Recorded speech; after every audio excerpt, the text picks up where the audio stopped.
Okay, so here we are now. We're live on our Facebook and YouTube and Twitter and Twitch and Instagram and Rumble. And now we're live. Of course, we're live on TikTok. Been talking to my TikTok friends there for a little bit. And now we're live on our Spreaker format. So here we go. No, I tell you what, Michelle is asking, have you figured out how to get verified yet? You know, honestly, I have got, it's so frustrating because I've sent them everything.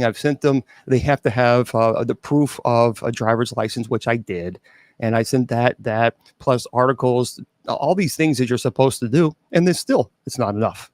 It's not enough. And then there are people who have never done television, never done anything at all as far as the public eye. And they get verified.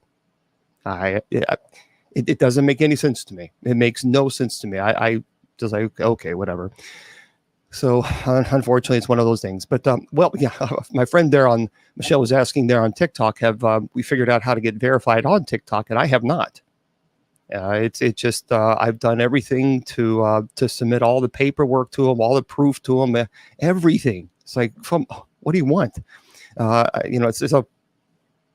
It's stupid. It really is. It's one of those things, and it really is upsetting. Because what's happening on TikTok, and it's happening everywhere, not just my account, but a lot of people are creating these fake Bishop James Long accounts.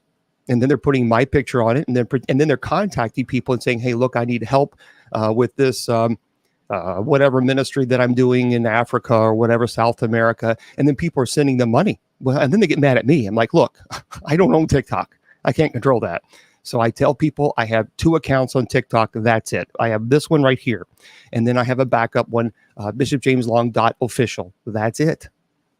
That's all. That's all I can do. So I mean, I don't own TikTok. I've tried to get verified, and it's stupid. It really. Well, thank you there, JKR. I appreciate that. But it really is dumb how they make you go through all these silly, and it's not just TikTok. It's all of them. It's all of them. It's Facebook is the same way. So is Instagram. In order to get verified, you have to go through all these stupid hoops. And it's dumb. It doesn't make any sense. Verification should be just, here's my proof that this is who I am. Here you go. This is me. And they should verify your account. That's what verification should be all about. So it's just dumb. It just really is. So it's frustrating. I tell you what, I would love to go to the TikTok headquarters in California and go up to them and say, I'm Bishop James Long. Here I am. This is me. Here's my account. Now, can you please verify my account? Because a lot of people are making fake accounts and then asking people for to have money to them. And I've already sent several times to be verified. So here I am. I'm in the flesh right here. So can you verify my account? Seriously, it's like you have to do that. It's dumb. I tell you, so do I, and so do I. So yeah, it's one of those things. People shouldn't have to go through all these hoops just to get their accounts verified. It just doesn't make sense. It really is stupid. But that's the world we live in. We got to get that little blue check mark. Now on Twitter or X, whatever they call it, I'm verified on that. So because someone actually stole my name and they won't give it to me. It's like, they stole I just want my name. What are you going to do? What are you going to do? So my Twitter name is Bishop J, the letter J Long, because someone stole Bishop James Long. Dumb. TikTok doesn't, I'm telling you, social media, it doesn't make sense these days, but that's okay. All right, everybody. So hi, how are you doing? Welcome on this Saturday show. I appreciate you guys being here. Okay, yeah, we'll get to that in just 1 second. First of all, if you want to go to my website, it's very simple. And well, thank you there, Tammy. I appreciate that. You can go to my website, bishopjameslong.com. bishopjameslong, LONG.com. And I also, by the way, if you want to take my online class, Groove It in the Hood. If you want to take my online class, I teach demonology, angelology, paranormal studies, and genealogy. And by the way, the class is free. It's free. I'm just giving it to you. And so here's what you got to do. Go to bishopjameslong.com. Click on the class link. And you'll see where the links are there. It's 100% automated, so you learn at your own pace. And of course, now if you want to donate to the church, that would be nice, and we appreciate you doing that. All the funds go to Abbott Tommy, so it does not go to me, and he pretty much, takes care of all the funding to help the clergy and things of this nature. So we would appreciate that, any type of donation, because we don't get paid. We do not get paid as clergy. So I don't receive a paycheck. I don't receive a stipend. I receive nothing from the church. What I'm doing right here is 100% free. Literally, everything is free. So just go to bishopjameslong.com, click on the class link, and it's a pretty cool class. So there's of course, there were some trolls that were attacking me because I used to ask a $49.99 donation to take 4 classes, which basically equals $12.50 a class. But anyway, so the trolls. So I said, you know what? Hey, trolls, this is what I'll do. I'll just give it away. I'll give it away. And then they didn't really have anything else to attack me on. So it's like, oh, whatever. So that's what it's for. I want to educate. I want to teach people. I'm passionate about the paranormal. I'm passionate about theology and demonology. And I am happy to be able to give this to the community. So if you can, we would really appreciate it. That's true. Find the truth. But I am, again, if you want to, the Catholic Church clergy get paid. Yes. But again, please know, before you are quick to judge, why don't you learn about, just stop judging. This judging online it's toxic. It is toxic. It is demonic. So now I'm going to have to teach you how you should be polite. I am with the United States Old Catholic Church. I studied for the Roman Catholic priest for 6 years. I received my minor orders in the Catholic seminary. In the Old Catholic Church, we do not get a paycheck. So before you come at me like that, why don't you talk to me first? So now you look foolish. It is truly demonic. Let me tell you something.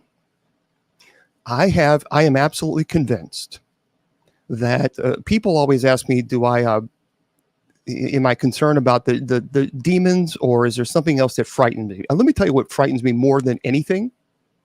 It's not demons, because I know the nature of a demon, and I can't bring you on. So I know the nature of a demon. But what really does frighten me is the hatred and the toxic behavior of the trolls that are so terrible. That frightens me, because I don't understand how somebody can be so cruel and think that it's a joke. See, that to me, that frightens me. I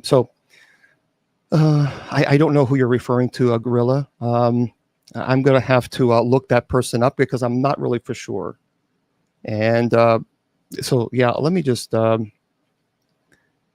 Okay. Oh yeah. Okay. Well. So here's what we're going to do. For the first half hour, my husband was a Satanist, and he was in a temple to say, oh, goodness gracious. Good. He turned to God. Well, isn't that beautiful? Good. That's wonderful. Praise God for that. Praise God for that. Actually, before I do that, Judy Ann, let me do something real quick. I've got to figure out how to do this so I don't mess it up. Manage moderator access. Okay, there you go. We talked about that earlier today, Judy Ann, so you now have that authority. So let me turn sub chat only on for right now, because of the trolls already. So here's the deal. TikTok, I'm going to put, for the first 30 minutes or so, we're going to put sub chat only on to get rid of the trolls, to make them go away. And then we'll turn it back on for everybody. Okay, so if you would like to subscribe, we would appreciate you subscribing to the channel. Thank you very much. I need to do something extra for people who subscribe to TikTok. I'm going to have to figure this out, because people who subscribe, I think they should get something special, because I appreciate it. I really do. I do. And so what we do normally is, when people who subscribe on TikTok, we put sub chat only on for a while. And then only people who are subscribers can chat. Well, thank you very much. So in Bible study, we do have sub chat only for the most part, because of the trolls. They're just so nasty. And well, thank you, Faith. So we appreciate those of you who subscribe to the channel sincerely. Thank you truly, sincerely. Thank you. But I want to figure something out. I do, because people who subscribe, um, I feel like I need to do something more, and I'll figure that out. I'll figure that out. Actually, Gorilla, it's interesting you ask that. I was just thinking that you must be psychic. So how can someone have a one-on-one conversation with you? It's interesting that Gorilla said that. Gorilla, I think you're psychic, because I was thinking about perhaps maybe a phone call or so, uh, just to be able to connect with people. And I was just thinking that. So, Gorilla, here's what I want you to do. I want you to send me a message on Facebook, okay? And just say, hey, I'm Gorilla, or I'm Gorilla Suit with your name. Um, yeah, so Gorilla Suit AI. So send me a message on Facebook, on Messenger, and just let me know. Just remind me that you're Gorilla Suit AI, and then give me your number. And yeah, we'll be able to. I'll be happy to call. I'll be happy to call you. Yeah. Does it cost? I think it's $5.99 a month. I think so. It's very inexpensive, but it's five. I think it's $5.99, Lucille. So yeah, that's what I'm going to do. I'm going to figure this out. So please send me a message on Facebook, but make sure you send me the right one, because I have several Facebook accounts. So go to bishopjameslong.com, scroll down to where it says social media links, and you'll see Facebook. That's the Facebook that I want you to send me a message to. Okay, $5.95 a month. Okay, yeah, Master Matt. Yeah, we talked. I think that's the thing. I have no problems doing that, and I think I'd like to do something like that. So, okay, so let's. Oh, thank you, Lucille. Let's talk about. See, now, if you want to offer any type of, if you want to help with the donations, you can also go to my website, bishopjameslong.com, and scroll down to where it says my address, the P.O. Box. That's the ministry address that I have, and it's P.O. Box 754. If you go to bishopjameslong.com, scroll down to where it says a mailing address, and if you want to make a donation or send something in the mail or whatever it might be, you can do so. Also, one thing that I do want to let you guys know is if you want me to bless something, I have no problems doing that. Of course, I never charge for something like that. That would be blasphemy. So if you say, hey, you have a cross, or you have a rosary, or you have something that you want me to bless, then here's what you need to do. You can send it to in the mail to my P.O. Box. But the only thing that I ask is that you include some type of envelope or something to mail it back that's paid for, because I can't, obviously, if I get 100 packages, I can't. That would be very, very expensive. Gosh, it's $5 a package now. Can you believe it? So just make sure that there is a package that's inside it that pays for me to mail it back to you. Okay, and I'll be happy to bless. If you have something you want me to bless, just please understand that I'm not responsible for the USPS. So I like to get tracking. That way I'll know, yep, it's been delivered, and you want tracking anyway. So, okay. Well, thank you, Swiper. I appreciate that. So now, Miss Wilma. Nope, Miss Wilma's not here. I know it's frustrating for me too. But I know a lot of people are asking about Miss Wilma, and Miss Wilma has a lot of health issues. And so it's just one of those things. I don't know if she'll be here tomorrow. I just simply don't. And but I'm going to have a conversation, say, hey, look, I understand there's a lot of health issues, but we can't keep canceling. So it's just one of those things. She's got a lot of health issues. She does. And she is, but she did get she got a new couch today. So because her old couch was hurting her back. And so she did get a new couch, and we're hoping that will help her. And I think it will. So she'll be with us again. She'll be with us. It might take a little bit, but I think she'll be back in rare form. So don't worry about that.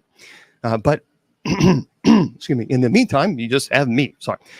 I don't have a Sunday morning service, but we are here on Sunday night. So we have a Sunday night at 8 p.m. Eastern Standard Time. And you can, it's Bible study. and we're also teaching Revelation. So we'll be here tomorrow night at 8 p.m. Eastern Standard Time, and we'd love to have you. So there we go.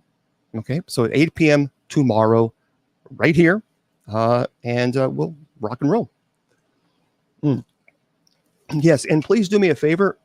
For those of you on TikTok, keep liking this. Keep liking the video. Like. That apparently, because I've taken the, for Sundays and Wednesdays, I'm not having gifts on. So I've taken those off on Sundays and Wednesdays just so we can focus on Bible study. Fridays and Saturdays, the gifts are turned on. But apparently because I did that, I am not in a certain algorithm on TikTok, and my views have just dramatically dropped. I mean, really dropped, because the more money you make on TikTok, the more, they place you in a different algorithm. That's the way it works. And so because I cut Sundays and Wednesdays gifts off, they kind of dropped a lot. So please do me a favor and keep liking this and share it. And that puts us in the same algorithm. So thank you for those of you who are sharing, and thank you for those of you who are liking it, and thank you for the gifts. Okay. Well, thank you there, Gorilla. And I will again, this Sunday, tomorrow at 8 p.m., we do have our Bible study. Okay. So we'll be rocking and rolling there. And we have a lot. I have a lot to go over today, so we're gonna have we're just gonna chill. You know what I mean? We're just gonna chill.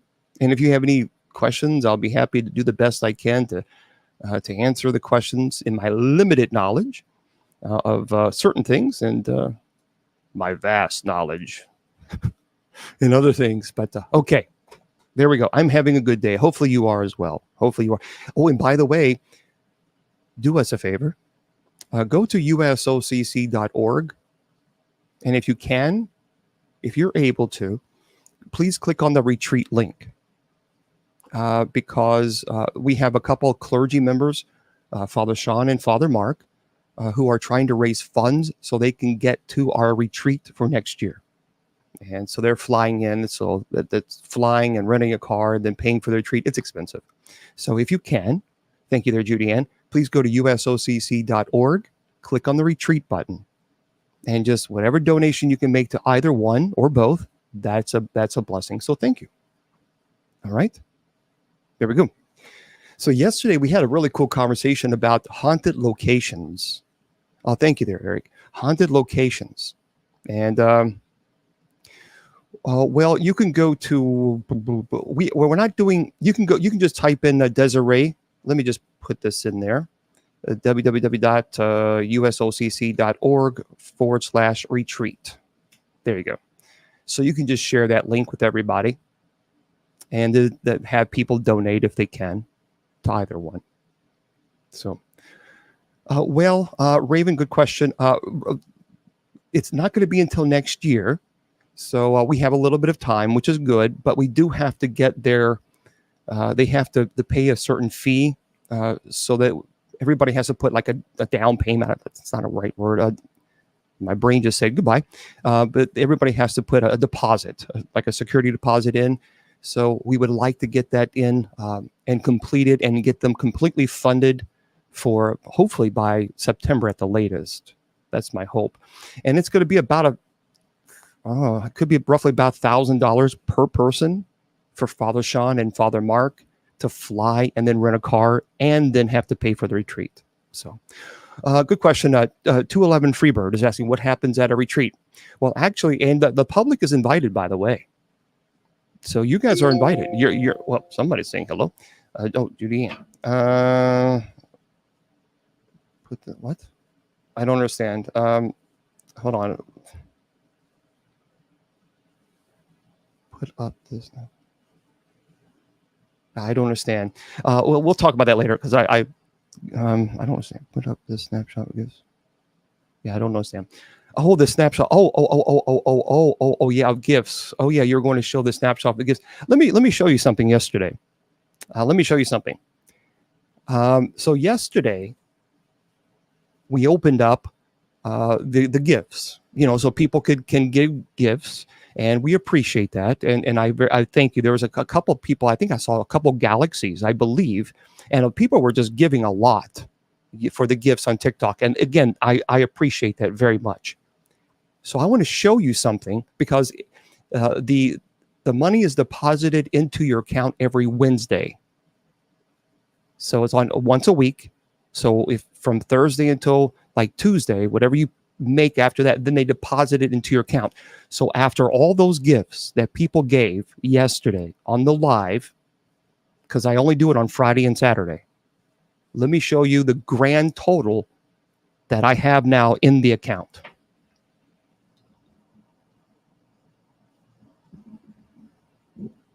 $2.22. I'm sorry, $22.22.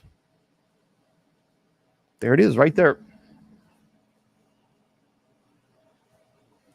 $22.22.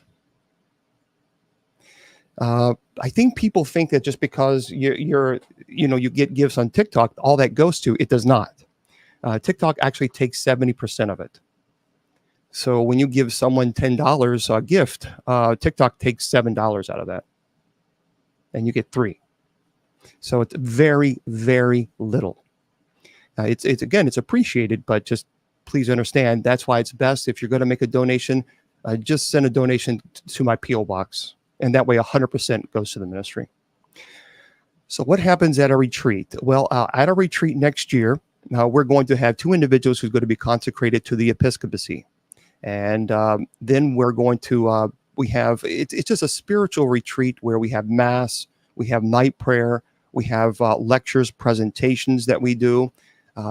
We teach, and it's just a great opportunity just to kind of get away from the world and focus on your spiritual growth and development. It's a beautiful time, and it's a great location that we use, and it's called at the Todd Hall Retreat Center. It's in Columbia, Illinois. So we love it. We love it, and it's a great just a great time to get away from all the stress. So that's going to be next year, next April. Yeah, Miss Wilma is not here, so I don't know when maybe tomorrow, or if not next week. So we'll see. So anyway, that's it. So yeah, yesterday we had a really cool conversation about haunted locations and even urban legends. And I got to tell you something. Some of these locations are crazy. Some of these they're really, really crazy. But we have a lot of really cool articles that I have to talk to you guys about. Listen to this. This is from Ben Hooper, and a lot of people were thinking that they were seeing a UFO the other day. Well, actually, it's the people they thought it was a meteor or even a spaceship. Well, it wasn't. An object in the early morning sky over North and South Carolina was initially suspected to be a meteor, and some people even thought a UFO. But it was later identified as something more terrestrial in origin. The object, which many witnessed, compared to a large comet, it kind of does look like a comet in a way. It was spotted over the Carolinas and parts of Georgia about 5 a.m. Wednesday, and was caught on camera by multiple witnesses. Well, some witnesses suspected the object to be a meteor or a UFO. It was later identified as a SpaceX Falcon 9 rocket. And the rocket was launched at 4:55 a.m. from the Cape Canaveral Space Force Station in Florida, and it's carrying 20 Starlink satellites into low Earth orbit. So there you go. Oh yeah, I love. Yeah, that'd be beautiful. That I do a retreat there. But see, the great thing about the retreat that we do at Todd Hall is Todd Hall offers a meal service with that. So a lot of retreat centers do not. You're kind of like on your own. And not only that, but Todd Hall, what I love about Todd Hall is they pretty much allow us to use the chapel as much as we want. And so that's really wonderful that we have that, the chapel use. And so they're just so wonderful and so welcoming. And so we've been there several times already, and we really enjoy. Yeah, it is. It's inclusive. It's just, it's a great place. It's a beautiful little place. Okay. That's right. It's a great chance to meet each other. But here now, talking about UFOs, this is kind of funny. You'll have to Google this, everybody.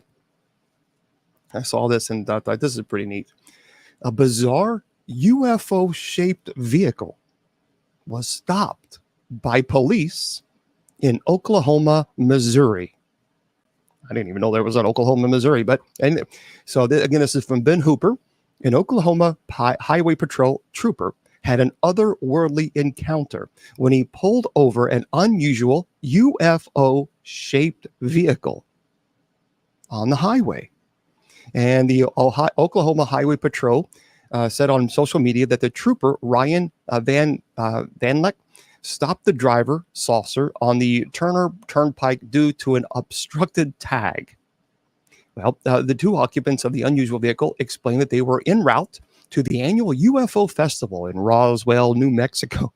So Van Leck decided not to issue a citation and instead let the driver and passenger go with a warning after, of course, posing for a couple of photos. He said, "It's not every day you pull over a UFO," the post said. And this is what... it's really cool. This is what they tweeted. They said, well, you never know what was traveling through Crawford County, but this is one little one out of the world. These friendly humanoids who have come in peace are heading west to Roswell, New Mexico for a festival.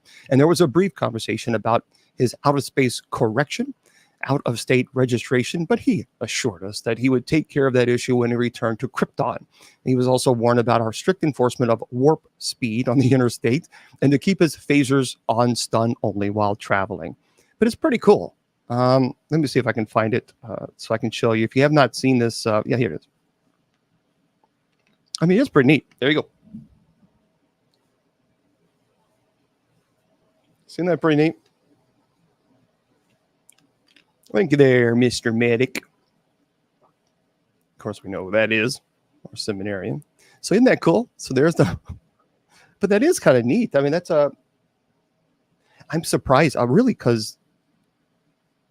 I am surprised it's road legal. You know what I mean? But I guess it is. So there we go. There's your little UFO card. You can, I don't know. It's pretty neat. So anyway, I saw that. I thought I got to share that with you guys. But that was nice that they didn't. I guess they could have gotten them in some serious trouble. Yeah, it is pretty cool. It's a pretty cool. And by the way, for those of you who have ever watched or you watched the movie Frankenstein, the Mary Shelley's version Frankenstein. Well, for those of you who don't know, this is from Ben Hooper as well. The first edition of Mary Shelley's Frankenstein was auctioned off for $843,750. Wow. It's an 1818 first edition copy of Mary Shelley's Frankenstein.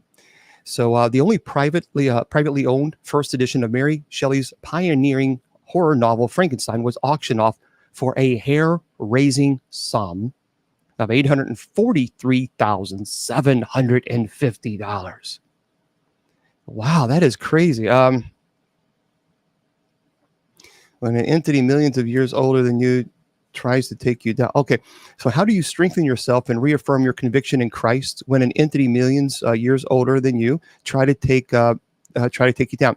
That's a great question, and here's why: because demons are parasites, demons are cockroaches, demons are cowards.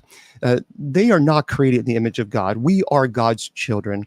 The moment that I call upon Yeshua, the name that I call upon Mary, the moment that I call upon all the saints above in heaven, and I call upon Saint Michael to defend me and protect me, I'm telling you now, that's when the devil himself trembles in fear, because I don't fear demons at all. And that's what they do. They try to attack your fear and your weaknesses and try to make you think that when you call upon God, God will not answer. See, that's the problem. Yep, they are certainly millions older than I am, but I have something that they don't. Faith in God. See, that's what I have. And I call upon God, and God answers. And the moment you begin to pray is the moment when demons begin to tremble in fear. So why would I fear a cockroach? Why would I fear a coward? Why? I have the Alpha and the Omega on my side. I have the Alpha Omega as my Father, as you, as well as you do as well too. So when we call upon Christ, when we call upon Mary, we call upon the saints and all the angels above in heaven, why would you have to fear? I don't understand. See, that's the thing. I don't fear a coward. I don't fear a troll. That's what cowards are, or that's what demons are. They're trolls. Oh yeah, absolutely, Gideon. Yeah. So for me, I'm not afraid of that. I have no fear of demons, because there is nothing they can do to me that makes me afraid, that makes me frightened at all. So the only thing that should be trembling are demons the moment you begin to call out to God. So this is why I have no fear. None at all.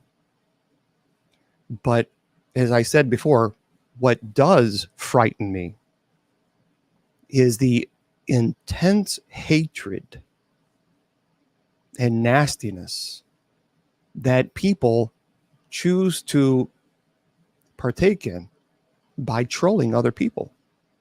I'm not saying you are, it's a good question, but there's so many people that are trolling, that are just making people's lives miserable and making fun of people and harassing them and hurting them. That is sadistic. There's something that's a mental illness.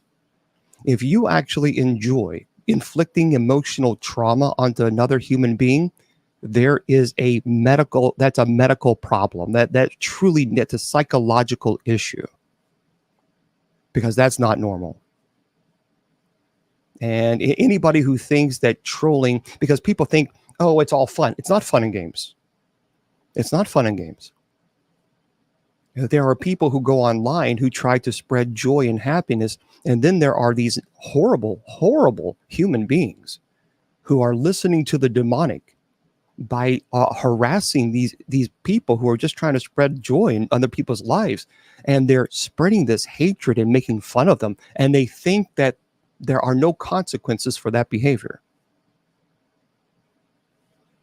So while that troll may be laughing, I guarantee you, as God is my witness, I guarantee you God is not laughing.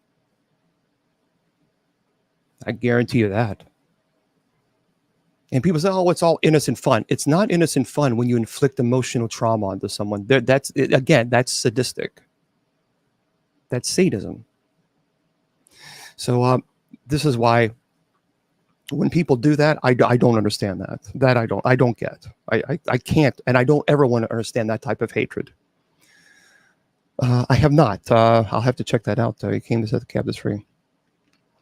But anyway, this was so the privately owned first edition of Mary Shelley's pioneering horror novel Frankenstein was auctioned off for $843,750. See, I understand. I get it. People like history, but my goodness gracious, I can get the same book right now. The same book. Not the first edition, but the same book says the same words for $15 on Amazon, or even $10 on eBay. It must be nice to have $843,750 just for a first edition. People have so much money that if you're able to spend nearly $850,000 for a book, I don't know what they're doing in life, but I tell you what, man, that must be nice to have that type of money, huh? So I don't know. So yeah, it's kind of crazy, but yeah, who am I to judge? I wouldn't. That's a lot of money, man. $850,000. My gracious. Okay. Yeah, more money than brains. That's it. Is it bad if you stand up for yourself against someone who is mentally or emotionally abusing you? No, it's not bad. Actually, you should do it. You absolutely should do it. Nobody has the right to harm you in any way, spiritually, emotionally, physically, under any circumstances. Under any circumstances. And as a matter of fact, you have to remember, you deserve the same love you give to everyone else.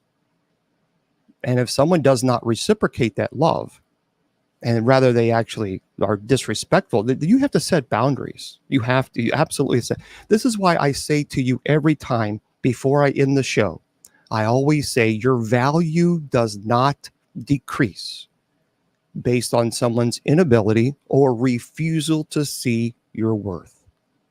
You're priceless, and never let anybody tell you or convince you otherwise. This is why I always say that, because there will always be people in your life, trolls, or even some people, friends and family, that will try to discredit you or tear you down because of their inadequacies. And so they project their insecurities onto you. You don't have to accept that. No one can make you feel anything without your permission. I want you to understand that. No one can make you feel anything without your permission. So the trolls can call you a dirty, rotten, low-life, egg-sucking dog all day long. But you have the choice to either accept that criticism or say, you know what, that's fine. You can think and say whatever you're going to say. Go on with your shameful life, and I'm going to go on with mine. By the way, for those of you who use WhatsApp, the WhatsApp, well, thank you very much. I appreciate that. 211. And you can, by the way, you can, all the shows, everything that I do is podcasted. It's all free. So you can go to bishopjameslong.com, scroll down to where it says Spreaker. Okay, Spreaker. It has everything. It has all the Bible studies, the night prayer, the Friday night show, the Saturday night show. It has everything. It's all there. Matter of fact, Spreaker is running right now. And so it's all there for you. So you can listen to it anytime you want. And it doesn't cost you a thing. So for those of you who use WhatsApp, I don't really use it because everybody when people have contacted me, it was always scamming. Hey, look, do you have WhatsApp? And it was always a scam. But anyway, for those of you who don't know, you might want to listen to this one. This is by NDTV News Desk. NDTV News Desk. Well, 35 mobile phones from popular brands, including Samsung, Motorola, Sony, and Apple, will no longer receive WhatsApp updates or security patches, a news report has revealed. So in its latest update, the Meta-owned platform has changed its minimum system requirements, affecting users with older phones. So it includes several of them, but the shift in policy will have significant implications for users in India, particularly with those phones with brands like LG and some others, which no longer sell their products in the country. So the reason for this update, smartphone makers typically support devices for only a few years. So apps like WhatsApp optimize for newer software versions. So the app has set up these new requirements to ensure user benefits from the latest security features and functionalities. The app will only support devices running Android 5.0 or later and iPhones with iOS 12 or later. So you might want to just keep that in mind if you use the WhatsApp. There are some changes that's going to be made in that. But I don't ever use WhatsApp, and only because every time someone will contact me and say, I'm Bishop, I'm from somebody from this country, and I want to be ordained and all this other stuff, or can you send money to this or something? And it's always, can you call me on WhatsApp? No, I can't. So yeah, I just go away. Like, no. Yeah. Oh yeah. You're definitely not the only. I just don't use it. I don't use it at all. This is a crazy. I'm going to show you a picture of this. And folks, I'm telling you, this looks like Marge Simpson. It does. When you see it, it's like, that's Marge Simpson. Listen to this. This is from TK Randall. Marge Simpson found on a coffin of an Egyptian high priest's daughter. It's a drawing. It looks like Marge Simpson. So this depiction of a woman, and I'll show you in a minute, on the lid of a 3,500-year-old Egyptian sarcophagus looks rather familiar. See, the coffin, which was originally discovered back in 2023, has been making headlines this week after social media users caught on that the image on the lid looks a lot like Marge Simpson, the blue-haired matriarch of the fictional cartoon family, The Simpsons. The resemblance is actually quite uncanny, even down to the green dress, yellow skin, and blue hair, although we don't remember Marge's hair being quite this square shape, but I'll show you. So in reality, the coffin is that of Tati Ista, who was the daughter of an ancient Egyptian high priest. And surrounding the image are depictions of 12 high priestesses representing 12 hours of the day. So according to the original press release, also found at the site were amulets, sweets, stones, and wood coffins with mummies, as well as a collection of pottery and wood statues. So take a look at this. Let me show you this. It does. It looks like Marge Simpson. There it is. So this is hold on, let me do that. Let me do it this way. I think I can share. Hold on, let me see if I can figure this out here and I don't mess it up. New layout. I don't want to do a new layout. I want to share. They used to have it to where you can share it, but I don't know. I can't see it now. So that way I can show it to you guys. I'll present. There it is.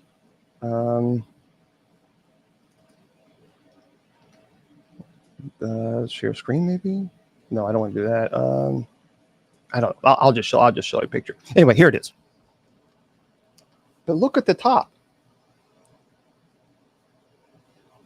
The coffin right here.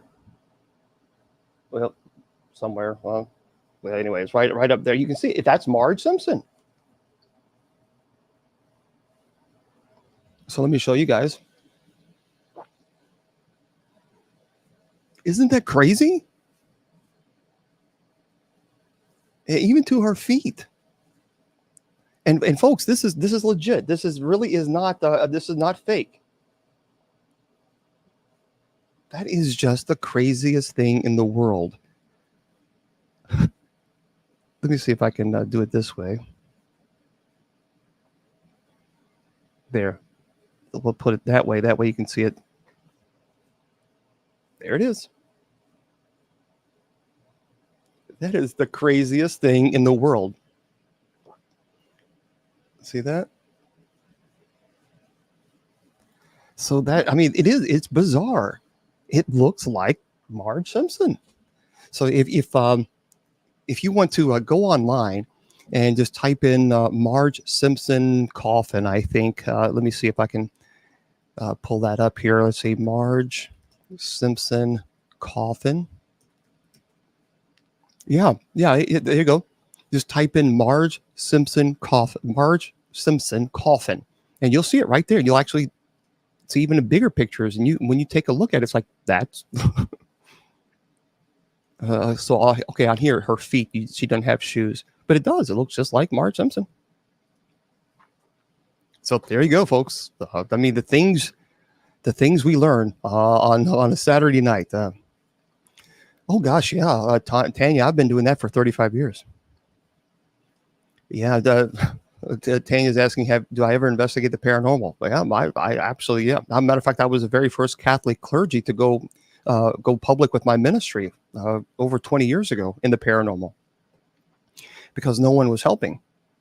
Matter of fact, Lorraine Warren was a friend of mine, and pretty much all the OGs, if you will, in the paranormal community, I know all of them because I've been working with them for a long, long time. So yeah, I know, Tanya. It's the first time I investigated was 35 years ago, and that was at Waverly Hills. And so, yep, that was yeah. People are going to judge, Tanya. Like I said, I've been doing this. Matter of fact, I was on Ghost Adventures, the Bobby Mackey's episodes.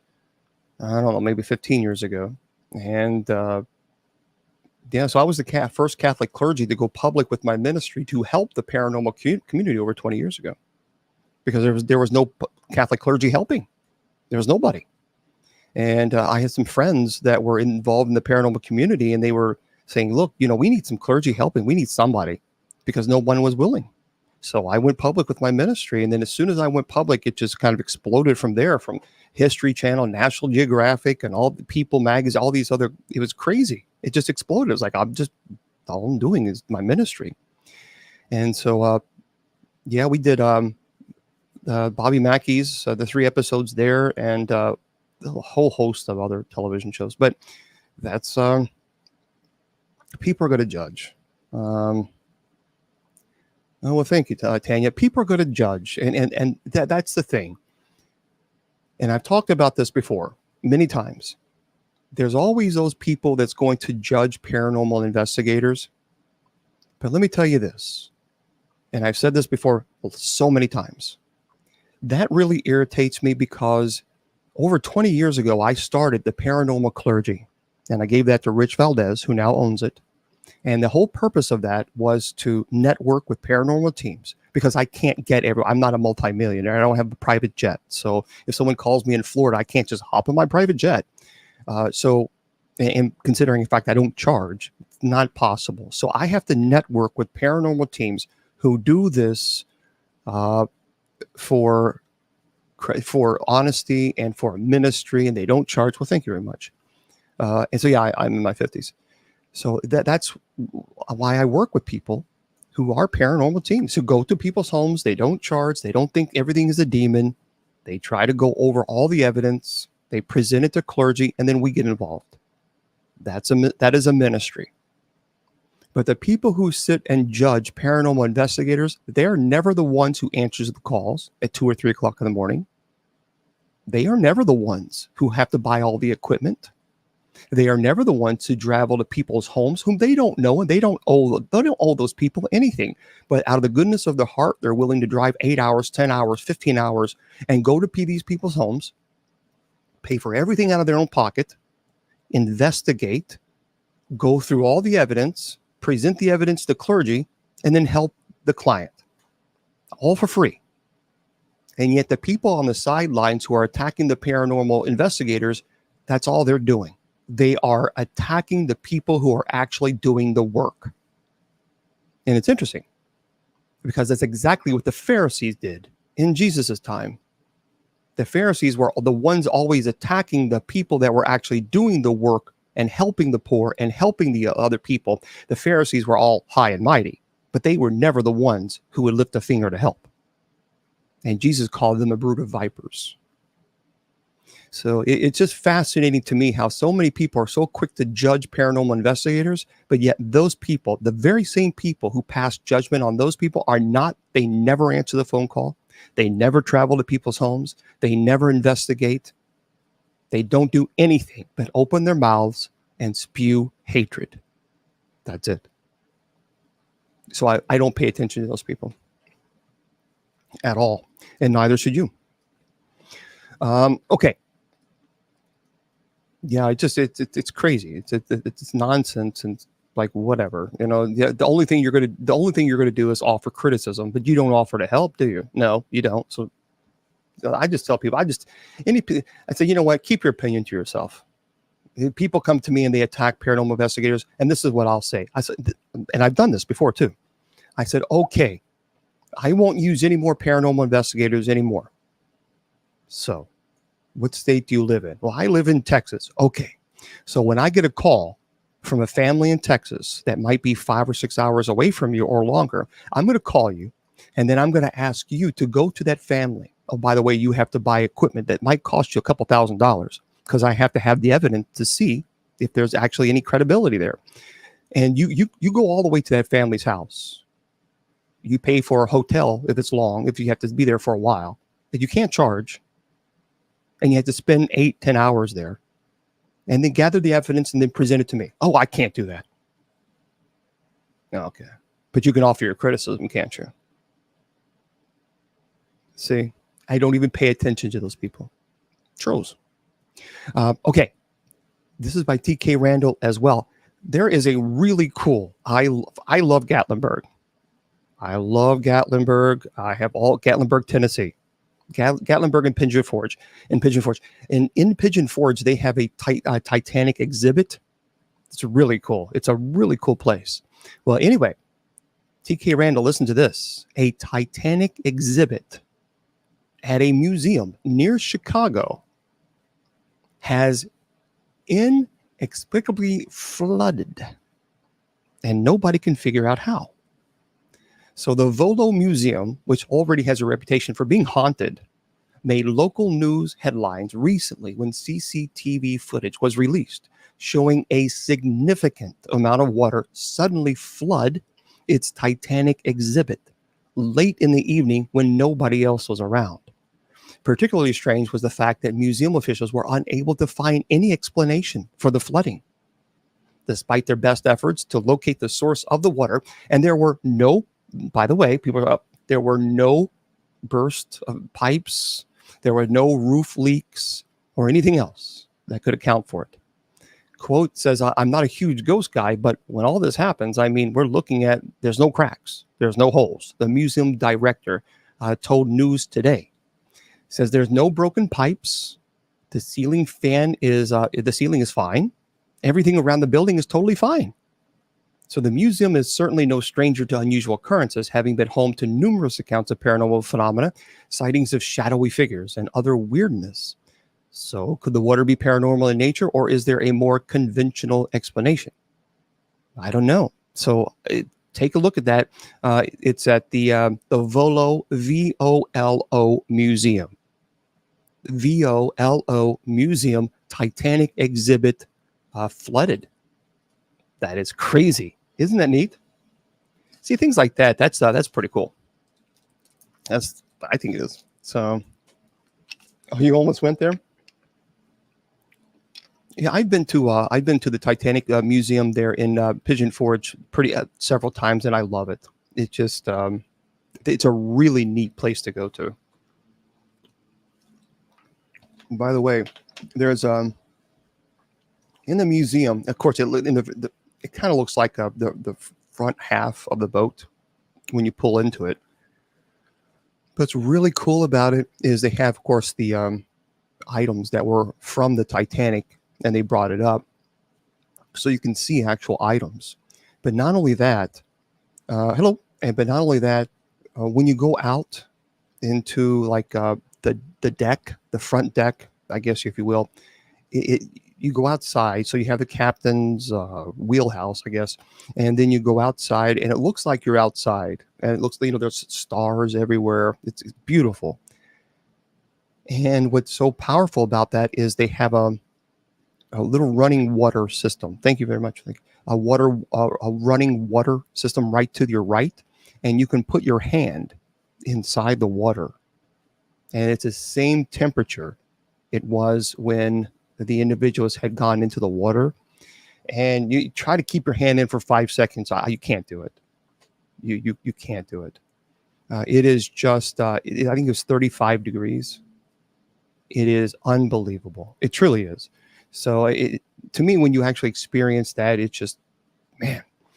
So yeah, it's very, very cold. I mean, it's when you think about it for a second, when you put your hand in there, I mean, it hurts. And I can't imagine being in that water, the whole entire body, and then trying to move around, and you're up and then inside the water again. Oh my gosh. I'm telling you guys, if you've never, I've been there, Irma. I've been there several times. It's Pigeon Forge in Gatlinburg is probably one of my all-time favorite places to go to. I absolutely love it. It's just a place to kind of get away. So it was a room for Leo on the floor. Yeah. So anyway, it was pretty intense. It's a beautiful place. If you've never been, it's a cool place. How many of you guys are cat fans? I've never. Well, I guess my family did own a cat. Yeah. I'm more of a dog person. Not that there's anything wrong with cats. But I'm curious, how many of you are cat fans? So you're a bunny fan? So you have 6? Wow. Okay, you love cats. Big cat fan, love them. Okay. So there's a lot of you guys like, okay, you love your Siamese. Listen to this. This is an interesting article, and it's kind of it is kind of interesting. So I think this is by T.K. Randall as well. I think, but here's the question: why do? And this is a question, and you guys might tell me if this is correct. I don't know. I just don't have cats. Why do cats tend, not all the time now, but why do cats tend to meow more at humans than they do at each other? And so when they meow at spirits, yeah, but it's interesting. I can't really speak of whether or not that's true because I just don't, I'm more of a dog kind of a guy. But why do cats tend to meow more at humans than they do at each other? Well, listen to this article, and you guys can tell me if you like this or if you agree with it. I don't know. But animal behaviorist Grace Carroll takes a look at the reason why cats seem to like meowing at us. They're specific, yeah. Well, this is a story that goes back thousands of years. Originally, cats were solitary creatures, and that means they prefer to live and hunt alone rather than in groups. Okay, now most of their social behavior was restricted to mother-kitten interactions. Outside of this relationship, cats rarely meow at each other. However, as cats began to live alongside humans, these vocalizations took on new meanings. In many ways, when a cat meows at us, it's as if they see us as their caregivers, much like their feline mothers. So cats probably first encountered humans roughly 10,000 years ago when people began establishing permanent settlements. And these settlements attracted rodents, which in turn drew cats looking for prey. Uh-oh. Oh, that was interesting. Let me just do this puzzle real quick for TikTok. There we go. And I got to do Instagram real quick because Instagram went off. So let me just do a live video. So let me just fix this open mic part 2. Yeah, unfortunately, I got to, it used to be doing pretty good, but now it's getting back to where I have to actually change it and put a copy in. It's a pain. It's just a silliness. So let me do this real quick for Instagram and turn it back on. So anyway, so I was saying about the meow. So here it is. So these settlements attracted rodents and for prey. So the less fearful and more adaptable cats thrive, benefiting from a consistent food supply. And over time, these cats develop closer bonds with humans. Unlike dogs, which were bred by humans for specific traits, cats essentially domesticated themselves. And those that could tolerate and communicate with humans had a survival advantage, leading to a population well suited to living alongside humans. So to understand this process, as we look at Russian farmed fox experiments. Beginning in the 1950s, Soviet scientist Dmitry Abalov and his team selectively bred silver foxes, mating those that were less fearful and aggressive toward humans. And over generations, these foxes became more docile and friendly, developing physical traits similar to domesticated dogs, such as floppy ears, curly tails. Their vocalizations changed too, shifting from aggressive coughs or snorts to more friendly cackles and pants, reminiscent of human laughter. And these experiments demonstrated that selective breeding for tameness could lead to a range of behavioral and physical changes in animals, achieving in a few decades that would usually take thousands of years. And those, though less obvious than the differences, dogs and the ancestral wolf, cats have also changed their days as African wildcats. And they now have smaller brains and more varied coat colors, etc. So like the silver foxes, cats have adapted their vocalization. Oh, thank you, Ellie. Thank you very much. Albeit over a much longer period of time. Human babies are algical at birth, meaning that they are entirely dependent on their parents. And this dependency has made us particularly attuned to distress calls. Ignoring them would be costly for human survival. So cats have altered their vocalizations to tap into this sensitivity. And a 2009 study by animal behavior researchers Karen McCobb and her team gives evidence of this adaptation. Participants in the study listened to 2 types of purrs. One type was recorded when cats were seeking food, the solicitation purr, and another cat recorded when they were not, the non-solicitation purr. Both cat owners and non-cat owners rated their solicitation purrs as more urgent and less pleasant. I don't know. So apparently this changes in vocalizations are not only seen in cat-human relationships compared to the ancestral wolf. Dogs have expanded their barking behavior to communicate more effectively with humans. And just as with cats, we use pet-directed speech when interacting with dogs. So apparently just some over time, it's just a changing of the vocalizations to let you know, hey, feed me now, or hey, I'm about to attack you, or hey, don't look at me. Don't look at me. I'm a cat. What do you want from me? I don't know. I'm just, I love animals. I love animals. Well, thank you there, Irma. So I definitely do, but I am definitely a dog guy. So yeah, it's, that's just me. Now let's get into some paranormal stuff, because I wanted to talk to you guys about this. This is really cool. Let's do the chat on, because I was supposed to put the chat on for everybody a while ago, but I forgot. So right now the chat is open for everybody. So just be kind on TikTok. Just be kind. That's all. I mean, it's like when you ask people to be kind, some people, it's like, just be kind. So if you're not, I'm just going to put some sub chat on for the whole entire show. I mean, it's that simple. Okay. Yeah, it's crazy. I don't know why people just can't be, So listen to this. The most haunted movie sets. So I like movies. I don't know. I guess you guys like movies. Well, apparently there have been some haunted movie sets, and I want to tell you guys about this from Yahoo News. So every Halloween does its darndest to scare its way into our hearts. But when it comes to Tinseltown terrors, it seems that truth really is stranger and scarier than fiction. You can keep your paranormal activities in Saws. These real-life creepy tales of movie set hauntings are guaranteed to send a shiver up your spine. So as the two most iconic heroic actors on screen today, you'd imagine it'd be hard to spook Michael Douglas and Matt Damon. Both reported an eerie presence on the set of the Liberace biopic Behind the Candle Opera.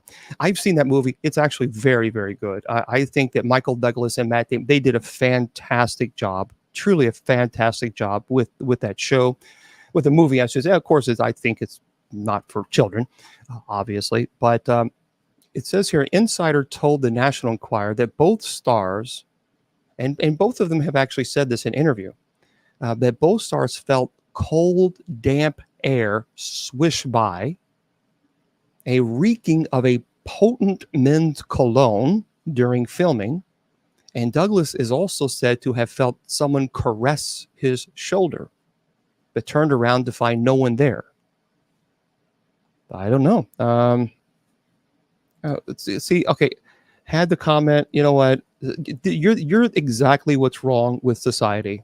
You really are. Go away. Already.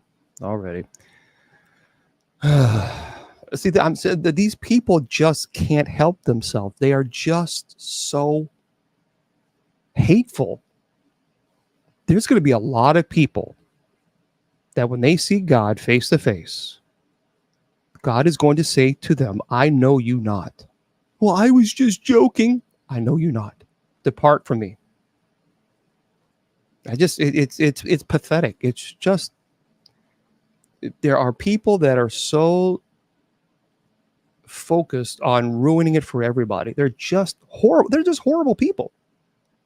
There are good people, and there are horrible people. These people are horrible human beings. Plain and simple. They have no honor.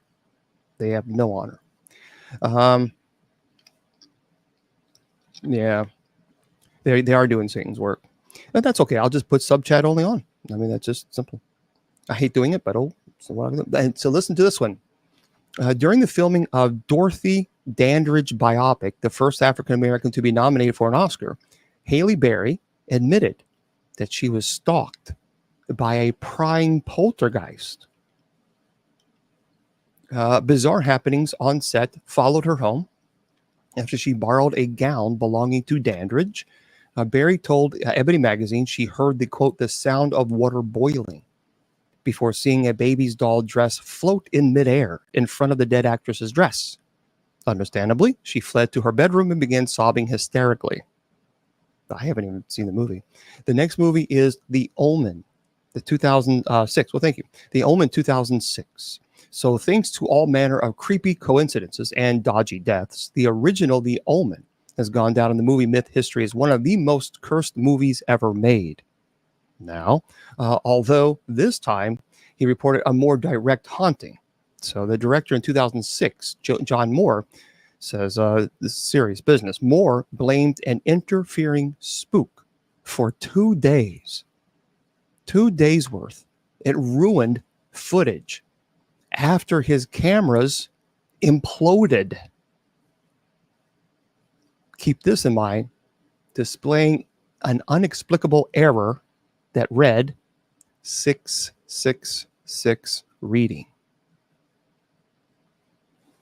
So that was a movie in The Omen in 2006. I think that's kind of crazy. And Universal Studios, as home of the classic Hollywood horrors, it's not surprising that Universal Studios has had its fair share of spooks hanging around.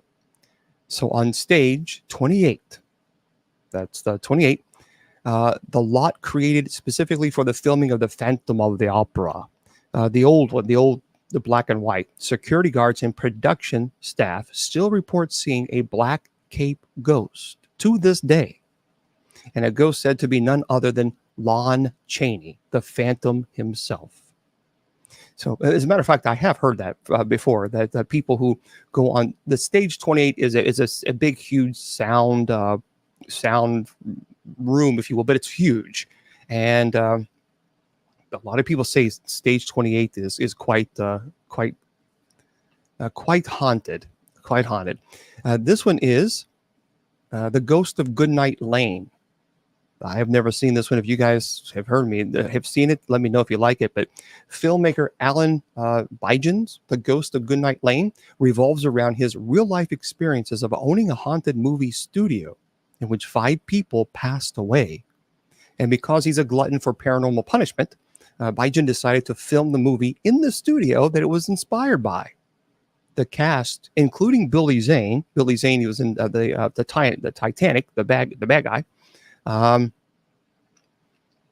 It says here, have had their own spooky experiences during filming, including lights going off and on, disembodied voices calling their names, and ceiling fixtures falling to the floor. Yeah, that's disembodied voices when you can actually hear it. So that's kind of crazy. Paramount Studios, situated right next door to one of the oldest cemeteries in the city. It's not uncommon for Paramount Studios to see its fair share of ghostly visitors gliding through the walls from Hollywood Memorial Park. According to countless backstage staff, the ghost of Poltergeist star Heather O'Rourke, who passed away when she was 12, is said to wander the catwalks, giggling as she does. The catwalks, what happens is you have it's like way up in the air. It's above like the stage, and it's like little walkways. So that you sometimes if you have to move a light or change whatever it might be. So those are the catwalks. So it's pretty high up. So apparently people can see this Heather O'Rourke walking on the catwalks above you. That's kind of crazy. The Exorcism of Emily Rose. So well, again, these are only the reported. The haunted stages, people say. But the Exorcism of Emily Rose. It seems that not all spirits like to stay confined to the set. Jennifer Carpenter, she was the actress who played the possessed young girl in the Exorcism of Emily Rose. Well, she's convinced she thinks she was followed home after a day's work reenacting the creepy real life story. She said, quote, "My stereo kept turning itself on in the middle of the night. It freaked me out because it started playing Pearl Jam's Alive." but just the I'm still alive part. Oh, so it would just only play that, the I'm still alive part. That's kind of crazy. The next one is the Innkeepers. The Innkeepers. While horror director Ty West professes to being a skeptic, even he could not deny the strange happenings on set of The Innkeepers. So, filmed on location in the haunted hotel of the movie's inspiration, he regularly saw doors close by themselves, TVs turn on and off, and lights burning out for no reason. And star Sarah Paxton experienced her own bumps in the night. She'd wake up in the middle of the night thinking someone was in the room with her. Wow. That's crazy. And so, folks, here's the deal. For those of you coming in, look, I'm Bishop James Long. I love the paranormal. I serve as an exorcist for the clergy. I had talk about, and people are saying, well, why don't you ever talk about religion? Clearly, you're a troll, and clearly your mama didn't teach you some manners. So allow me to introduce myself. So I do actually. I've had night prayer now for 15 years, Monday through Friday at 10 p.m. Eastern Standard Time, which I invite everyone to. I've been teaching Bible study on Sundays and Wednesdays now for over 10 years now. Sunday, Wednesday, of course, I do it here now online. I used to do it only on Spreaker, but now I do it everywhere. So I do it every Sunday and Wednesday, and it's strange because I don't see you there. So perhaps maybe before you troll, number one, go to God and ask for forgiveness because you're being rude and crude. Perhaps maybe you can join us because we're here Sundays and Wednesdays at 8 p.m. Eastern Standard Time, and we teach the scripture. And for 6 months, I've been teaching Revelation. So, people, you know what I mean? Seriously, they're just shameful. The Exorcist on set. It is no surprise that one of the most controversial horror movies of all time had a production as unnerving as its legacy. Director William Friedkin felt so uneasy on the set that he repeatedly had priests brought in to bless the set after fires and unexplainable bumps in the night set the crew's imagination alight. I would imagine so. That's pretty serious stuff. The next movie is Insight. It's a quick and easy way to tempt the spirit world.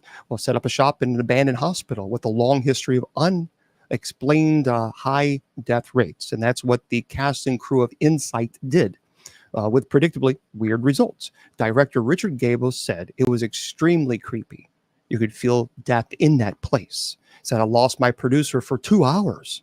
He was terrified because the electricity would go on and off and the lights would flicker. I mean, that's pretty crazy. And it's a 3 men and a baby. 3 men and a baby. I mean, come on. So one of the best and yet ultimately untrue movie myths belongs to everyone's favorite 80s family comedy, 3 Men and a Baby. Now, in one scene, you can clearly see a young boy stood eerily in the background between a pair of curtains. Rumors go that it's the ghost of a young boy who passed away in the house the movie was filmed in. But the reality is that it's none other than a cardboard cutout of a young Ted Danson. Which of those spooky tales, obviously, what do you think? So, yeah, I think, well, thank you very much. I appreciate that. So I didn't know that. So it's a young Ted Danson. I don't know why they'd put that in there. That's kind of dumb, isn't it? So anyway.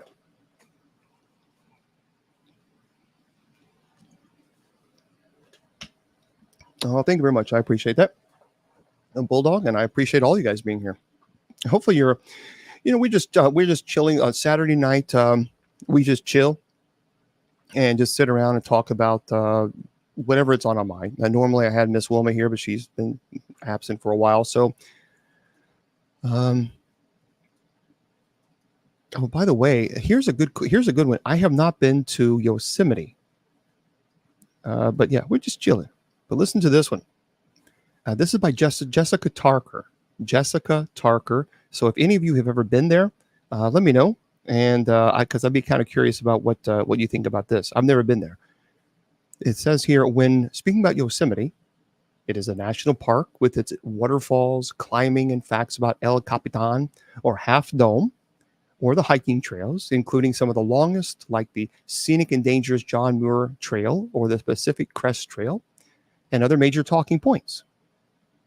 The conversations do not generally go to the paranormal, though there is apparently activity in Yosemite. Hauntings are specifically seen at Yosemite's most haunted hotel. Well, there's a haunted hotel there. Over the years, there have been tales of interesting unexplained phenomena that have occurred in Yosemite, be it that Yosemite mummy or the Fresno night crawlers. Ooh. And there may be more happening in Yosemite than visitors realize. On such a location is an iconic stop for dining and sleeping accommodations near Yosemite National Park. And while there is no outward indication that there is a paranormal activity there, once stepping into the guest rooms at one of the top rated hotels in Yosemite Valley, the Ahwahnee Hotel, I think I'm saying that right, the Ahwahnee Hotel, it's Ahwahhnee, Ahwahnee Hotel, it becomes clear why it is the most haunted lodging in Yosemite. Well, that's it says here the ghosts of Ahwahnee Hotel are not only famous but hospitable as well. For those who are hoping for ghost tales, it's a beautiful hotel. Let me just click on this. Let me just check on this here real quick. Open. Oh wow, it's a beautiful hotel. My goodness gracious.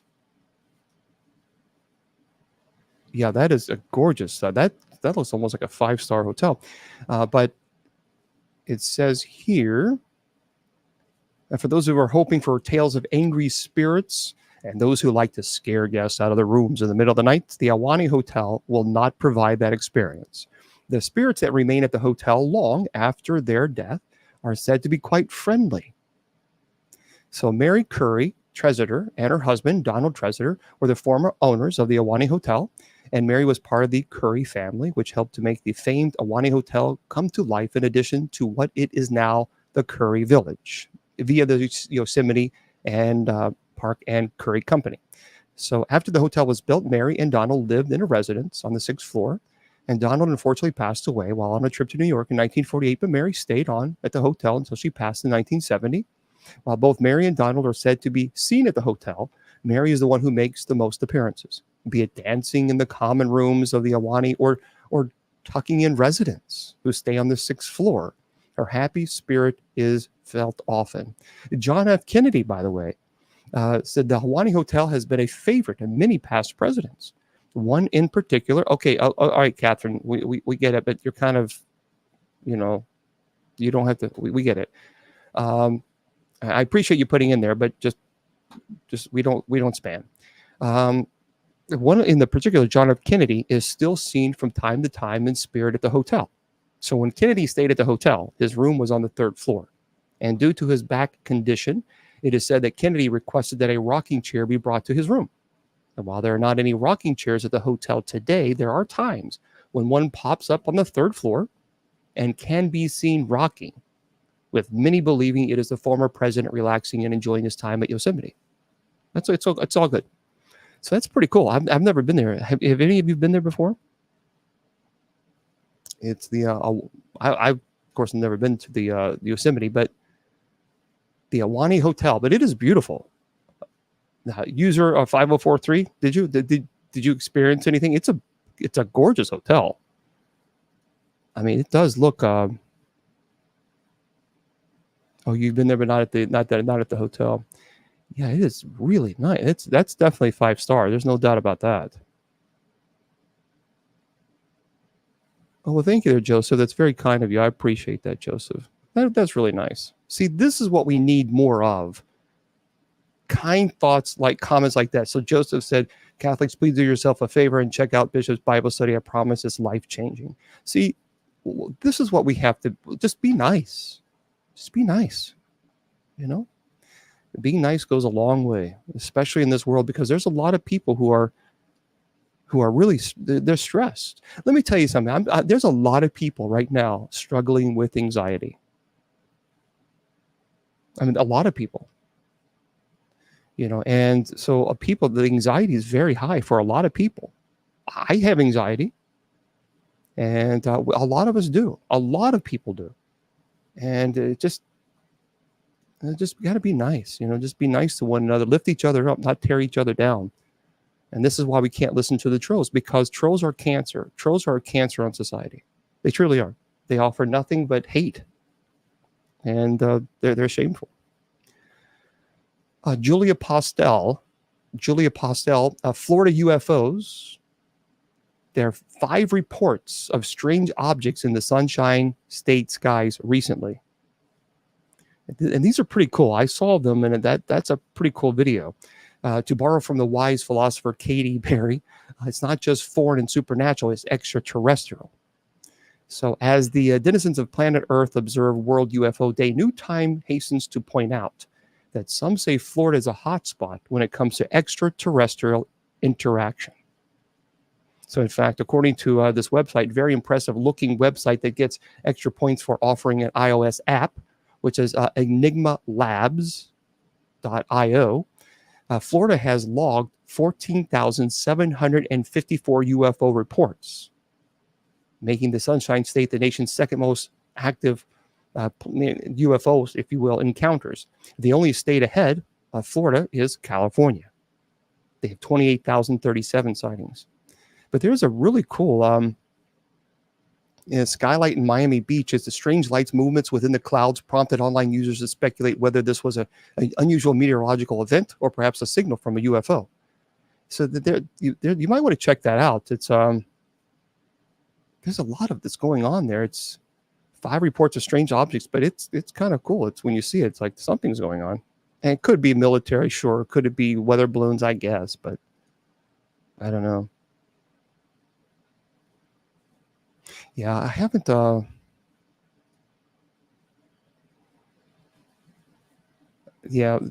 me ask you guys this question. I talked about this not too long ago, but apparently this is coming to reality.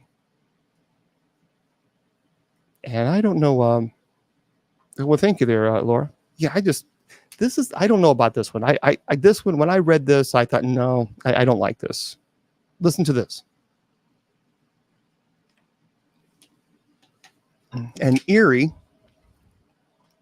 digital afterlife is no longer science fiction. Listen. Imagine a future where your phone rings with a message that your deceased father's digital immortal bot is ready.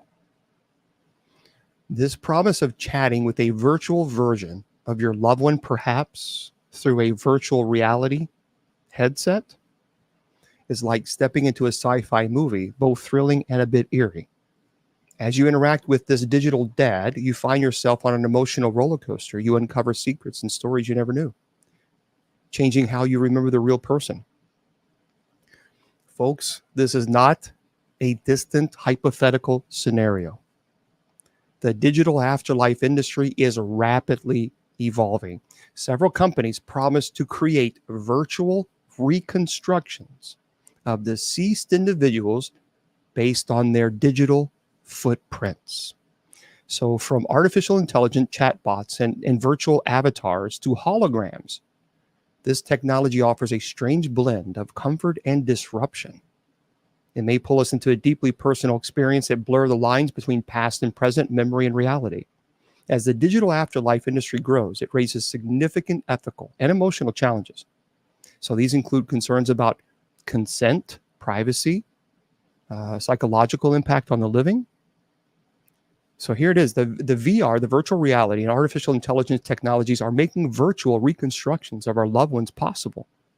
Companies in this industry use data from social media posts, emails, text messages, and voice recordings to create digital personas that can interact with the living.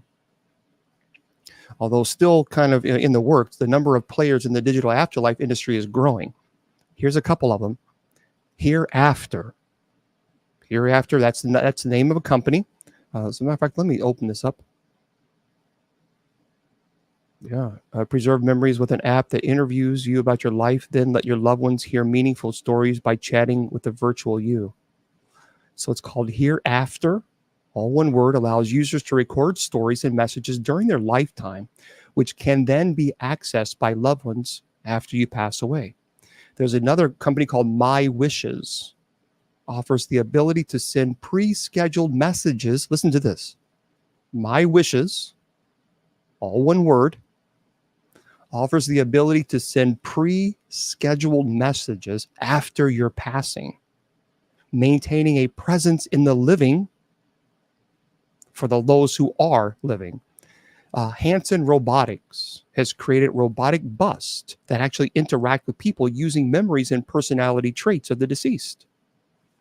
Project December grants users access to so-called deep AI to engage in text-based conversations with those who have passed away.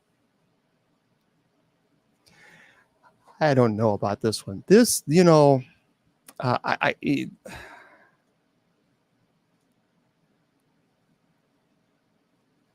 Project December is the first system in the world of its kind using patent pending technology in conjunction with deep AI running on one of the most sophisticated supercomputers. Says we can now simulate a text based conversation with anyone. Anyone, they say, including someone who's no longer living.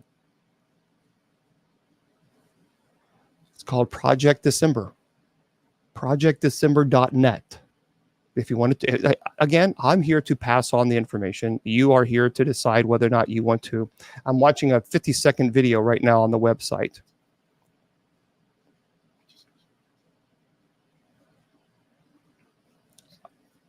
There's just something not. Get started now. It says for $10.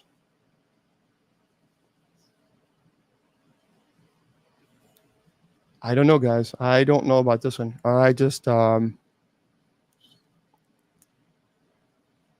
simulate the dead. So you guys, folks, you have to watch this video. It's called ProjectDecember.net. And what you do is you fill out, basically, it's a personality simulation questionnaire. You put their full name, what you called them, what they called you, they were your relative, whatever, their birth year, when they passed, the age, and any other custom fields that you want to include. It's called ProjectDecember.net. Why do ghosts that get attached to objects? There's a variety of reasons. There's a lot of theories out there because perhaps maybe they're just so attached. They still have attachment to those particular items that meant something to them. That's a theory that we have, but again, this is all theoretical. But that seems to be the most plausible answer. I don't know, guys. This is So yeah, the company it's called Hereafter. So it's Hereafter. So what you can do is and they have an app, by the way, so you can actually record, preserve memories with an app, interviews about your life, then let loved ones hear meaningful stories. See, here's the deal. That I don't necessarily have a problem with. So it says preserve memories with an app that interviews you about your life. Okay. Then let loved ones hear your meaningful stories. I'm good. You know what? That I think is beautiful. So if I want to give pass a message on to people that I love and say, hey, look, this is what I struggled with in life, and they can watch it later after I pass, I don't think that's necessarily a bad thing. I think that's a beautiful thing. The problem is it goes a step further and it says, and hear meaningful stories by chatting with the virtual you. See, I think that's the issue that I have. It's like that just seems very uncomfortable. Yeah, I'm gonna do some more research on that one and tell you guys what I think about it. And there's also called My Wishes .co.uk.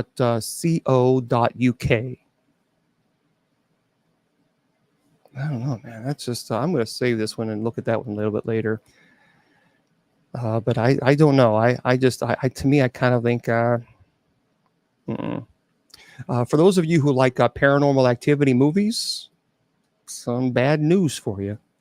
If you like those paranormal activity movies, uh, this is a problem. This is by Yahoo Movies. Jason Blum wants to end paranormal activity after terrible next of kin. So Jason Blum for Blumhouse, he owns Blumhouse, wants to end the paranormal activity franchise after last year's terrible movie. The Blumhouse CEO has weighed in on the big screen horror series, which continued with 2021's Paranormal Activity Next of Kin. And while there are no plans for a new installment in 2023, the producer, or last year or the year before, the producer is keen to move on. So that's it. Well, he's done. So if you like the paranormal activity, that's it. He's finished. There won't be any more paranormal activity. But I don't know. I kind of figured they say that now, but if it makes money, but they'll keep doing it. They'll if it keeps money, they're not going to stop it. Just like the Halloween movies. Look, okay, the Halloween movies. Michael Myers. Okay, I think the greatest soundtrack ever is 1978. I think the 1978 original version of Michael Myers, Halloween. I mean, it was just truly unbelievable. I mean, remarkable. I mean, even if you played it now, it just the eerie, very eerie, But at the very last movie, I mean, they put him through a grinder. I mean, they grinded him down. I mean, but they're actually talking about the possibility of another one. It's like, how can that be, But this is by T.K. Randall. This has nothing to do with Halloween, but it does have something to do with Bigfoot. So T.K. Randall says this, deputies arrive on the scenes in Kasachi National Forest after a group of campers reported a very strange sighting. Something strange is lurking in the remote woodlands of Louisiana. That is, at least according to a recent repost. A report posted on Facebook by the parish sheriff's office. The incident, which was reported around 9:20 p.m. on June 28th, saw deputies attend the scene of a 911 call from a group of high school graduates who claimed to have had an encounter with some sort of growling creature that was 5 foot tall and had glowing eyes. Deputies arrived on scene and began to walk towards the campsite looking for any suspicious activity or glowing eyes. The post reads, and deputies then heard the group's whistle and located them unharmed. Deputies arrived at the campsite and successfully escorted the group out of the forest. And deputies reported the disposition as unable to locate any suspicious activity involving a growl with glowing eyes and standing 5 feet tall. So what did the group encounter in the woods that evening? In all likelihood, either they encountered a bear or they had ingested a bit too much, perhaps alcohol. But it could be a hoax as well. But I don't know. I mean, that's you call 911 and you people, of course, people do stupid things sometimes, but you can't really call 911 with a hoax. That's actually against the law. So I did. Yeah. Michael Myers' mask is William Shatner's face. Yeah. Yeah, it's pretty cool. It's interesting because when you turn it around, we don't have any vampire stuff, but I still am looking for someone who says that they are a true vampire, so I can actually do an interview with a person. But there's a lot of people who say, I'm a vampire. And it's like, okay, you know what? I'm sure you are. I want someone who is really credible, someone who truly lives as a vampire 24/7, not as a cosplay. And that's hard to find. That really is hard to find. So maybe one day we'll be able to find ones who. But I don't know. We'll see. Yeah,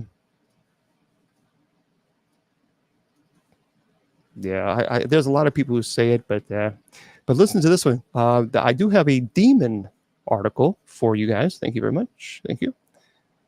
This is by Aletha Wilkinson. A mom has revealed footage. This is kind of a ghost boy with horns appearing in her front room after discovering her house is a bus stop for spirits, she says, and was the scene of an exorcism in the late 1980s. Francisca Newby Wilkes was unaware of the paranormal history of her home in Chesterfield in the UK until she started noticing ghostly going-ons within the months of moving in. She said, I had no idea of the history of the house. It was within the few months that I started noticing things. At first, it alarmed me, she said, but I'm just used to it now. Francisca, 39, said, I just want to investigate them and find out why they are here, not particularly get rid of them. Lady, you're looking at a little boy with horns, and you're telling us you don't want to get rid of them? Now, look, if I see anybody with horns in my house, the power of Christ compels you. Let me tell you, we're going to do an exorcism right then and there. Anyway, she said, I want to investigate them and find out why they're here, not particularly get rid of them. After discovering newspaper cuttings that described how a local vicar was called in to bless the house in the 1980s because of an evil spirit, she called in paranormal investigator Mark Vernon. The house just looked like a normal house on a normal road, and you wouldn't even think twice. Well, anyway, Mark said, but he says, I've been to the house quite a few times, and despite its normal exterior, I can easily say that it is the most haunted house in the UK. Eerie footage shows that what Mark 51, who's 51, claims is the shape of a young boy manifesting in the living room, and says horns are visible on the boy's head. I've seen this video, and I don't see no horns on no head. But anyway, it says, I think the paranormal force in this house is too strong to get rid of. That's stupid, which is the probable reason that the exorcism in the 1980s didn't work. It's not a one-and-done thing. People need to understand that. When you have a demonic infestation in your home, we don't have sprinkle dust. There's not fairy dust. So we can't come in and just do fairy dust and say, poof, be gone. Sometimes it takes several blessings. And I think people need to understand that this is not people sometimes demand, you need to come in and fix this right away. This may take far more than just one event. I may have to come back several times. I worked with a woman for 3 years who had a terrible incubus case. 3 years. So this is not something that just, okay, it's gone. I mean, if it happens, that's great. That's a blessing. But many times you have to go back. So I think that's kind of crazy. I don't see a horn there, but anyway, you can look at that terrifying demon caught on tape on camera, ghost boy with horns. Oh, let me see if I can find that ghost boy with horns in the UK video. See what that is. I mean, sometimes it takes several times. It's not there. There's no one and done. It's kind of like it's difficult to answer the question how many times I could go back several times, and that's the thing. So incubus and succubus are demonic entities that attack people on a sexual nature. It's very, very violent. There is no actual act of physical relations. It's a manipulation of the muscles, and it's very violent. It's really violent. So that it was with her case, she was in some serious trouble. So yeah, Carl. I mean, Carl believed he was possessed. I was not involved in that case at all. I saw some of the video of the exorcism, that was of the alleged exorcism. There are a couple of things that I had problems with. So, but I wasn't there. So because I wasn't there, it would be I think irresponsible for me to kind of offer criticism because I was not there. But I did see the on the recording, and I don't know about that one.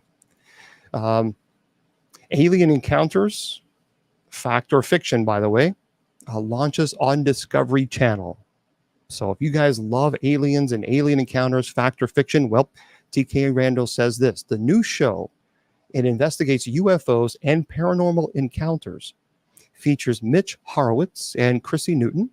Now, there have been quite a few new shows covering the UFO phenomenon in recent years, and now another one has debuted on the Discovery Channel, Alien Encounters, Fact or Fiction.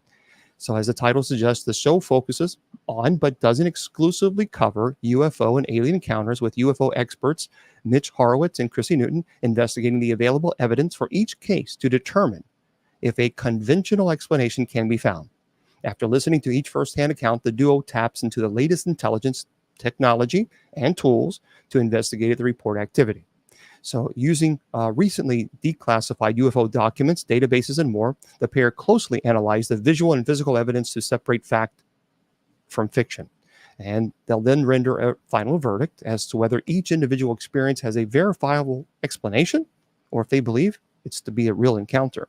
So the first episode centers on the case of a farming couple from California who believe that they have captured evidence of the afterlife, followed by the case of a geologist who claims to have found an important new piece of evidence of an alleged UFO crash site. So as audiences listen to these intimate encounters, they can judge for themselves what they believe before our experts weigh in on the facts. Well, that would be a fun show to do. So anyway, it's going to be on the Discovery Channel if you're interested, and it's called Alien Encounters: Fact or Fiction. That'd be kind of a fun show. Okay, yeah, the Betty and Barney Hill story is really interesting. Yeah, it's see, that's the thing, folks. Here's the deal. There are far too many people who are telling these stories who have nothing to gain about their encounters. That they have everything to lose. I mean, some people are they could lose their jobs. They could be, there's so many things that they could, they're not gaining anything. They're not gaining fame. They're not getting money for it. They're telling their stories. And I don't know. I don't believe that they're fallen angels. No, I believe that these beings are. I think the idea that we believe that we're the only species in the universe, I think that to me is illogical. Because if you truly understand how huge our solar system is, traveling from just in our solar system, it's massive. You can travel at 42,000 miles per hour, a rocket from Earth to Jupiter, and it would take 10 years to get to Jupiter. At 42,000 miles per hour. And that's just the Jupiter. That's just in our solar system. And we are a speck of dust compared to the universe, our Milky Way, where our solar system is a speck of dust. We're so small. And there are billions of solar systems out there. So I just... Anyway, Deb, that's correct. Yeah, Travis Walton. I've tried to get Travis Walton on. The Mr. Producer Bill, he knows he knows Travis, and we tried to get Travis on to the show several times, but we just couldn't make it happen. Well, hello there, Vader. But anyway, it's the same thing, and it's the same thing with people who have talked about their experiences with Bigfoot. I think that there's something going on there because there's too many credible people who are talking about having these experiences. And matter of fact, I've talked about this before many times. I had a game warden on from Alaska. This is many years ago. And he told me, look, I am a native Alaskan. I've lived in the woods. I know the difference between a bear and a moose and a bipedal creature. And he said, I'm telling you what I saw. What I saw was a bipedal 8-foot creature. And this was Bigfoot. And he has nothing to gain by telling the story. He doesn't have a book out. He's not selling a story. And he's a game warden.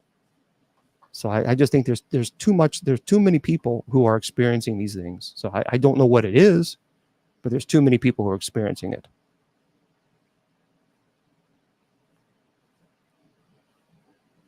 Oh yeah, says I hunt game.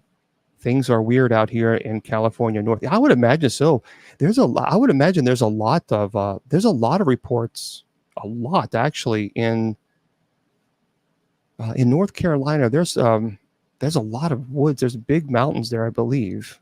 There's one, I forgot where it was. This huge mountain that has a cable going up to it. One of those things, but. Dark Skies. I did see that, but I didn't like it. There's a movie called Exist. Exist. EXISTS. And it's a low budget movie, but it's actually pretty good. It is a Bigfoot movie. The ending was a little, kind of like, I don't know about that part, but I thought it was good. I mean, there were some really cool parts. So this is kind of some creepy parts to it. It's called Exist. And let me see if I can find out what year it was. 2014. Yeah, 2014. I agree. The devil walks among us. I definitely agree with that. But Exist in 2014. I didn't think it was that bad. I really didn't. There were some pretty cool parts in that. Yeah, Appalachian has some very strange things. Yeah, Amanda, I did a presentation on Friday on the Appalachian woods and the trail. I might have to do that one again because the Appalachian has some really interesting stories there. West Virginia born. All right. Yeah, we did that. I did the Appalachian trails. It was I'll have to find that one. There's a lot of people who say there's a lot of activity there. A lot of activity. Oh, really? 411 podcast on National. I did not. No, I'm going to have to. I just haven't had time. So, well, that's okay. 211 Freebird. You need to understand that's what the cross is for. So we are give it to God, repent, and just don't keep beating yourself up. John, there's a lot of there's been people who have heard Bigfoot. There have been people who've gone missing. There have been people who have seen apparitions, full body apparitions.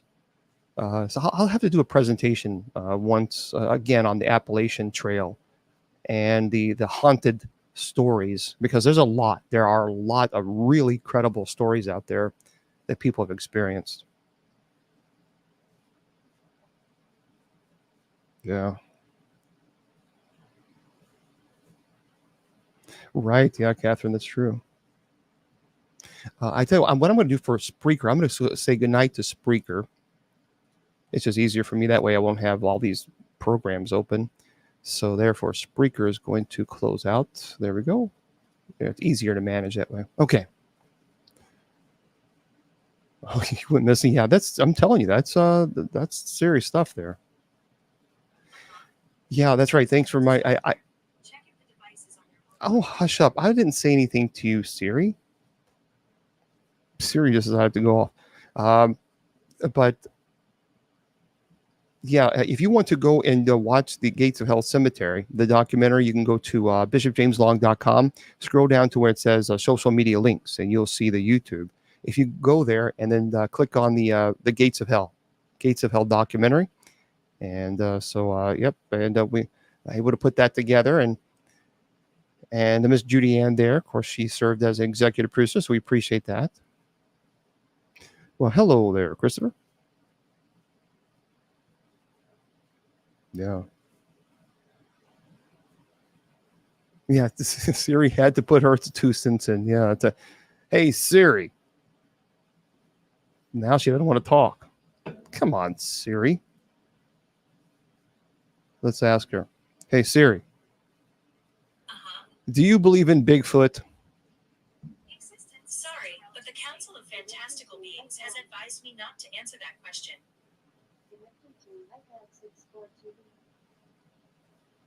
What the hell does that mean? I like good conversation. Siri, do you believe in Bigfoot? Perhaps we should flip a coin on this one. You don't have to flip a coin. I'm telling you what Siri's getting on my nerve. Hey, Siri. Do you believe in Bigfoot? Maybe you should ask your parents. Maybe you should stop getting an attitude. Maybe you should ask your parents. Okay, that was rude. Yeah, that's what she said. Maybe you should ask your parents. Hey, Siri. You keep getting an attitude, I'm going to unplug you. Okay, do you want to message?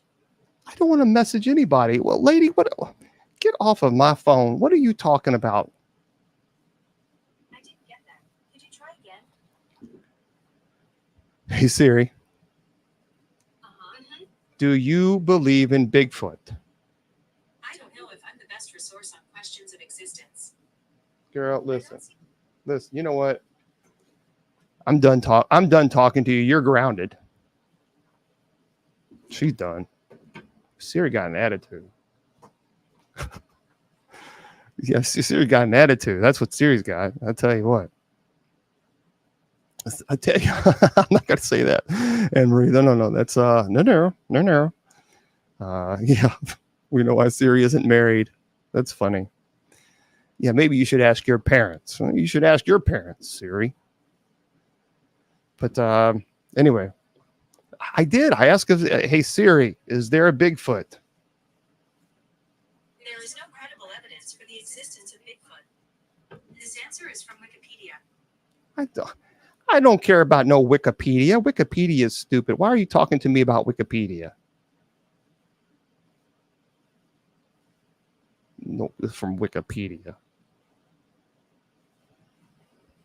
Dumb. Yeah, it's funny because Miss Wilma and Siri she'll sit there and crack. She will sit there and argue with Siri all day. She will just sit there and argue with her. So I don't know. Hey Siri,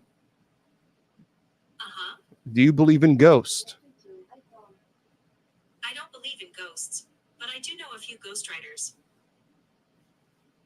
Hey Siri, you're grounded. But fine. See, got a little attitude there. Now I'll put her in timeout. Okay, yeah. Serious, don't believe in ghosts. Rude. Okay. Yeah, I will. I hopefully, I mean, we'll see. Hopefully, maybe she'll show up tomorrow. I don't know. You know, we'll have to tell her, contact her competitor if she doesn't answer her questions. That's right. That's right. Oh, Yumi asked her if she believes in God. Okay. All right. Let's see what she has to say here. Hey, Siri. Do you believe in God? I'm not a person. I don't have a religion. Hey, Siri. Do you believe in God? I don't have a religion. Hey, Siri, if you don't answer the question, I'm going to speak to Alexa from now on. Do you believe in God? I didn't get that. Could you try again? Alexa is better. I didn't get that. Could you try again? Yeah, you got that. I said Alexa is better than you, Siri. Oh, now she got quiet now. She got quiet. She's contacting Apple. Apple's going to send me a message. Your contract is hereby terminated. What are you going to do? What are you going to do? Yeah, she avoids the question. Yeah, she avoids the question. But anyway, so yep, tomorrow we're going to be here at 8 p.m. Eastern Standard Time. We're going to have our Bible study. So yeah, we do talk Bible, and we'll have a good time then. And we'll also continue on our Revelation. I don't know if Miss Wilma will be here or not. We'll have to see. And but I'll be here with you guys, and we'll have a great time. That no matter what, we'll have a good time. So, folks, I'm going to wrap things up. Remember, I tell you, your value does not decrease based on someone's inability or refusal to see your worth. Remember, you're priceless.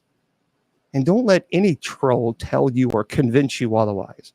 So, Facebook, YouTube, Twitter, Twitch, Instagram, and Rumble. God bless.